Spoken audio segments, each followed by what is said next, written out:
So South Florida had the audacity to go to Gainesville yesterday and compete. Not supposed to do that. Alex Golish and his team not supposed to do that. They are there to help Florida tune up for a trip to LSU in Miami, and breaking news, they didn't get the memo. Florida showed up needing a single, basically, and they just swung for the fences all day. And they got embarrassed at home. And so South Florida, Alex Golish, right off a win over Boise, goes and wins a 3-Chalai Classic in the Swamp. Why do we mention look-ahead spots? It's old school.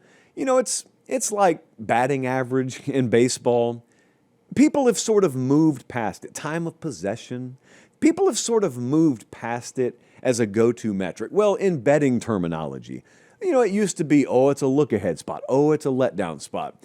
People don't say that so much anymore because they found these new, fancier, shinier stats to throw in your face. But you know what? Sometimes the good old-fashioned look-ahead spot will bite you.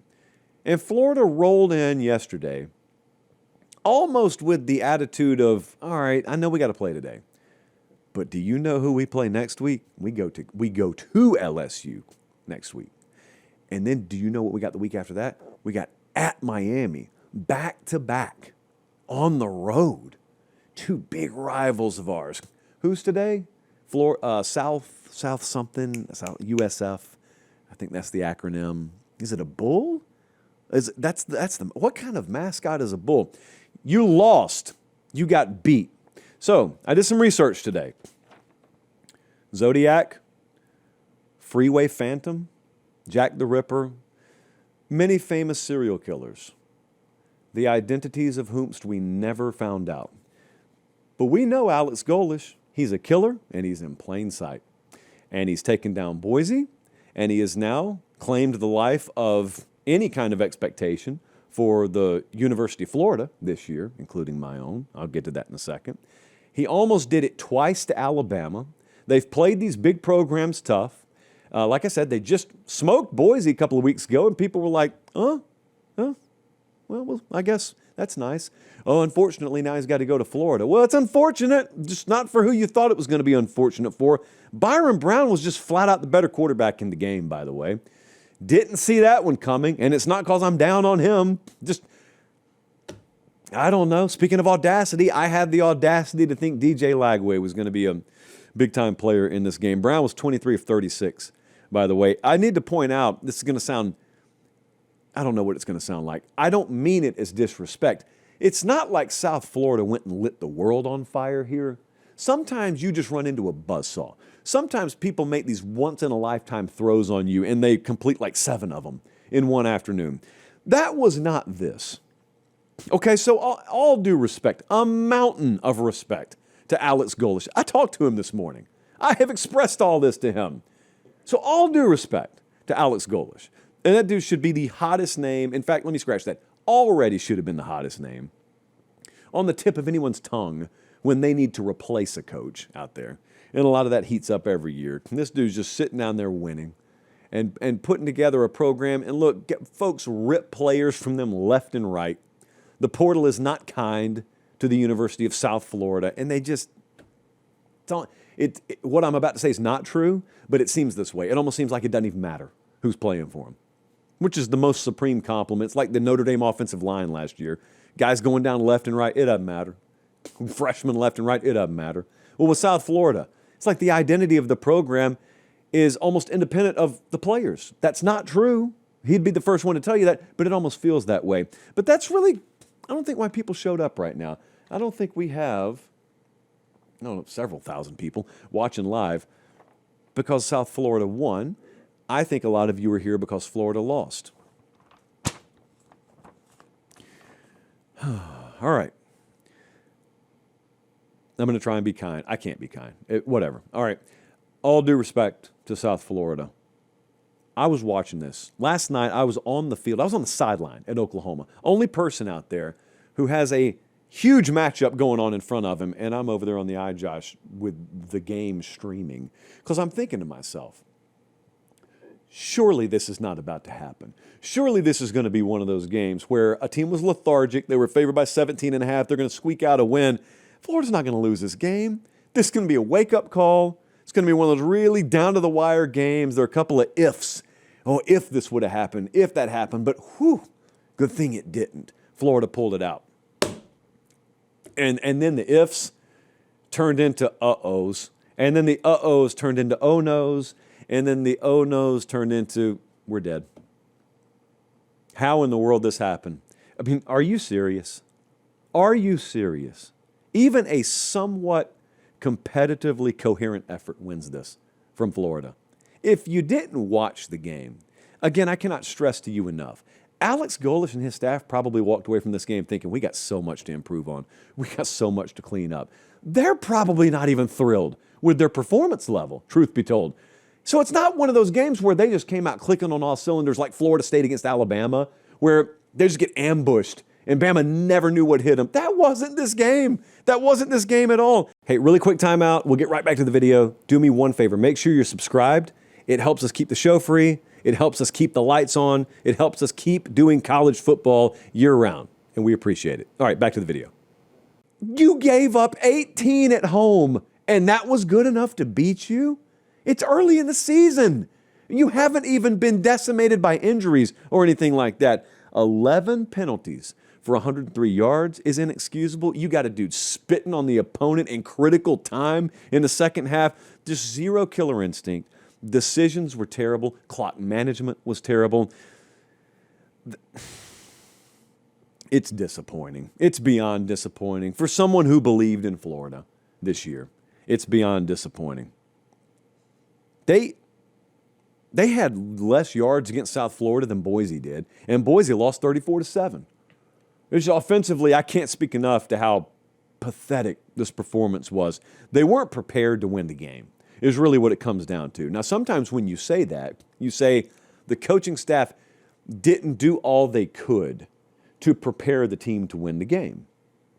But that's not always the case. There's actually a worse scenario than that. Sometimes the coaching staff did do all they knew to do to prepare a team to win a game, and it wasn't enough against an inferior opponent talent-wise. And I don't know which spot Florida finds itself in. I'm concerned it's the latter. If it's the former, that's a dereliction of duty, but at least you know you can turn the volume up whenever you need to, and you may go beat LSU this weekend. But if it's the latter, several years in, when you got a figurative stay of execution last year, if you're Billy, and you got another opportunity and you finish strong, and the quarterback you finish strong with is now the one pulling the trigger for you, and this is the best you put on the field, it's not good enough. He knows it's not good enough. Does he have the answers to fix it? Do they have the answers to fix it? I don't know. That's the best I can give you. If you think the answer is no, I can't blame you if you think that way. But, I mean, we're going through this again now with Napier. We will absolutely go through hot seat talk. We'll go through anonymous boosters or maybe on-the-record boosters speaking in definitive terms about how he's done. We're moving on to the next guy. Now, that happened last year. I just don't have any false confidence that because last year corrected itself, this year will correct itself. Because last year, you had a freak occurrence where your starting quarterback went down, and it just so happened you had a lightning rod on the bench. The lightning rod started for you yesterday and was very dull. Not much lightning to be found. And I think part of that can absolutely be attributed to the fact that DJ Lagway hadn't played a whole lot of football. And he missed spring, and he's missed part of fall camp, and he only started the latter portion of last year. He just hadn't played a whole lot. And it reeked of a bunch of guys who are like in the first weeks of fall camp, except we're the second week of the season now. But in terms of cohesion, that's not where Florida is. And that's a possible excuse. But it doesn't explain the decision-making is the problem. Because I don't care how much cohesion you have. There are some decisions that are made that are beyond the pale. There were in this game. And that's what I can't defend. Really, from a coaching perspective, that's what I can't defend. I'm really conflicted on Billy Napier because there's a lot I love about him. I love his mentality. I love his temperament. I fully believe in his personal philosophy on a program and how to build it and how to run it. But the problem there is you can do all of those things right. And all you're doing there is presenting yourself an opportunity to win games because you've done those things the right way. But when you have the opportunity to win the games, you can't fumble things like play calling. You can't fumble clock management. You can't fumble in-game decisions.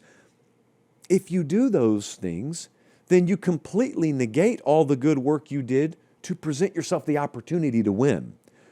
That's where the conflict is for me, because I see a lot of the characteristics exhibited down there that I believe in. Because there's a lot that Florida does, that Billy does, that's the same thing that other successful coaches do. The difference is, and maybe this is the disconnect, the best of the best do what it takes to present the opportunities to win games in the fall, then they do what it takes to win the games. They're only fulfilling half of that equation, and that's not good enough. And he's had enough time now. And they've had enough patience. I mean, the University of Florida has not been a consistent winner since the aughts. Is that what they call the 2000 to 2009 period? Since Urban left. That's been it. Dan Mullen was the closest thing. And they fired him because that wasn't good enough. And they haven't been as good as that since then. So there's not enough info yet. I'm not doing the hot seat thing yet. I don't really do that on this show anyway. When a guy gets fired, we'll talk about it. We'll lead the show with it if Billy loses his job. I'm not calling for it. I'm not there yet. For all I know, South Florida's a really good team, and this will be a wake-up call, and Florida will rebound. They go to LSU this week. They go to Miami next week. You know the schedule. The schedule's insane.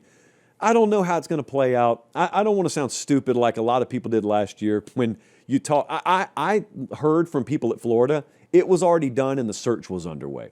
Well, obviously that wasn't true, or as true as they presented it. So I'm not going down that road yet. We're 2 weeks into the season. I'm not going down that road yet, but many people will.